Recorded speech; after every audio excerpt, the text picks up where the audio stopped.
আমাৰ বানত আক্ৰান্ত দুটা কাম অতি গুৰুত্বপূৰ্ণ পশুধন যিসমূহ পশুধন ইতিমধ্যে মৃত্যু মুখত পৰিছে। এই মৃত্যু মুখত পৰা পশুধনে যাতে পৰিৱেশ প্ৰদূষিত কৰিব নোৱাৰে তাৰ কাৰণে ঠায়ে ঠায়ে গাঁত পুতি বিভিন্ন ধৰণৰ দ্ৰব্যৰ লগত মিহলি কৰি সেই মৃতদেহসমূহ পুতাৰ কাম আৰম্ভ হৈছে সমগ্ৰ জিলাখনতে। আৰু লগে লগে এই পশুধনসমূহৰ চিকিৎসাৰ বাবেও আৰু লগতে পশু খাদ্য প্ৰেৰণৰো আমি ব্যৱস্থা কৰিছোঁ। গতিকে এই যোৱা বিধ্বংসী বানত পৰ্যায়ক্ৰমে গোটেইখিনি কাম আমি লাহে লাহে আগবঢ়াই গৈ আছোঁ। ক্ষিপ্ৰগতিৰে আগবঢ়াইছোঁ, লাহে লাহে নহয়। কাৰণ এই বান অহাৰ লগে লগে প্ৰথম ডে 1, ডে 2, ডে 3 এই ডে 1, ডে 2, ডে 3 আমাৰ ৰেস্কিউৰ অতি প্ৰয়োজন আছিলে। এই ৰেস্কিউৰ কাৰণে আমি আমাৰ পৰ্যাপ্ত পৰিমাণৰ SDRF, NDRFৰ বোট আমাৰ ইয়াতে নাছিলে।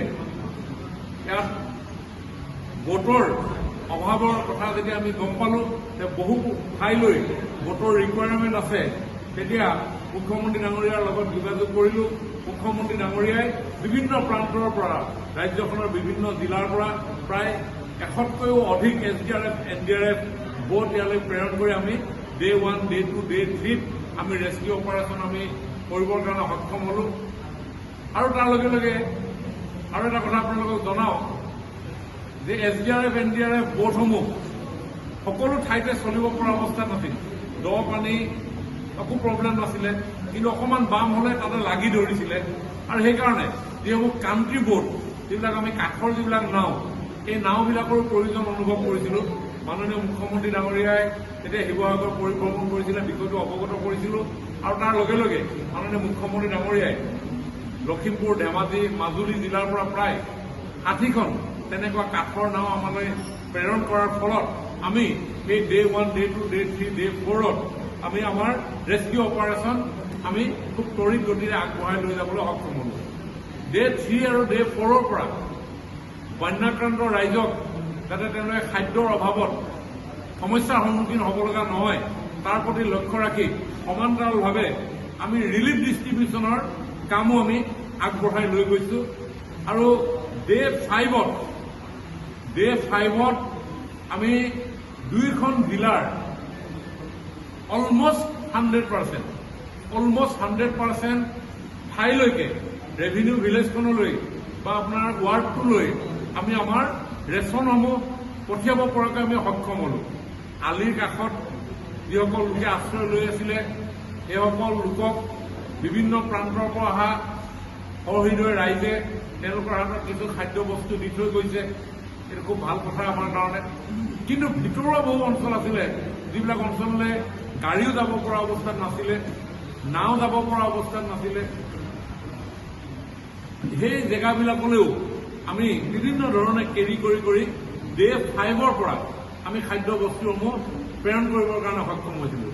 আজি আমাৰ 10 দিন অতিক্ৰম কৰিছে, 10 দিন নহয়, 11 দিন অতিক্ৰম কৰিছে। এতিয়া এই 11 দিনৰ দিনা আমি প্ৰায় 3 টাইমছ 3 ৰাউণ্ড আমাৰ চৰকাৰৰ যিখিনি ৰিলিফ সামগ্ৰী 3 বাৰলৈকে আমি পঠিয়াবৰ কাৰণে আমি সক্ষম হৈছোঁ। চৰকাৰৰ যিটো নিয়ম অনুসৰি 3 দিনৰ মূৰে মূৰে পঠিয়াব লাগে, কিন্তু আমি যিহেতু প্ৰথম 3 দিন কৰিব পৰা নাছিলোঁ, কিন্তু আমি 4-5 দিনৰ পৰা আমি ৰিলিফ দিয়া কাম যেতিয়া আমি আৰম্ভ কৰিলোঁ, আজি 11 দিনৰ দিনাখনত আজি উপস্থিত হৈ আমি বহু ঠাইত আমি 3 ৰাউণ্ডলৈ আমি আমাৰ ৰিলিফ পঠিয়াবৰ কাৰণে সক্ষম হৈছোঁ। এইকেইদিন আমি মুখ্যমন্ত্ৰী কিট, CM কিট বুলি এটা আমি খাদ্য দ্ৰব্যৰ টোপোলা প্ৰস্তুত কৰি মুখ্যমন্ত্ৰী ডাঙৰীয়াই আমালৈ পঠিয়াইছে, য'ত চাউল, দাইল, মিঠাতেল আছে। তাত সেই কিটসমূহ আজি আমি বিভিন্ন ঠাইলৈ আমাৰ ছেকেণ্ড ৰাউণ্ড আমি পঠিয়াবৰ কাৰণে আমি সক্ষম হৈছোঁ। যোৱাকালি মই পুনৰ দোহাৰিছোঁ যে যোৱাকালি মুখ্যমন্ত্ৰী ডাঙৰীয়াৰ ফেচবুক লাইভটো যে 15,000কে প্ৰতিটো পৰিয়াললৈকে 1 লাখ পৰিয়াললৈ দিয়াৰ যিটো প্ৰক্ৰিয়া, এই প্ৰক্ৰিয়া যাতে আমি 2 দিনৰ ভিতৰত কমপ্লিট কৰিব পাৰোঁ তাৰ কাৰণে আমি আৰম্ভ কৰিছোঁ। অন্যহাতে আজি আমি আমাৰ ভাৰতীয় জনতা পাৰ্টীৰ কাৰ্যকৰ্তাসকলৰ লগত আমি এটা সভাত মিলিত হৈছিলোঁ।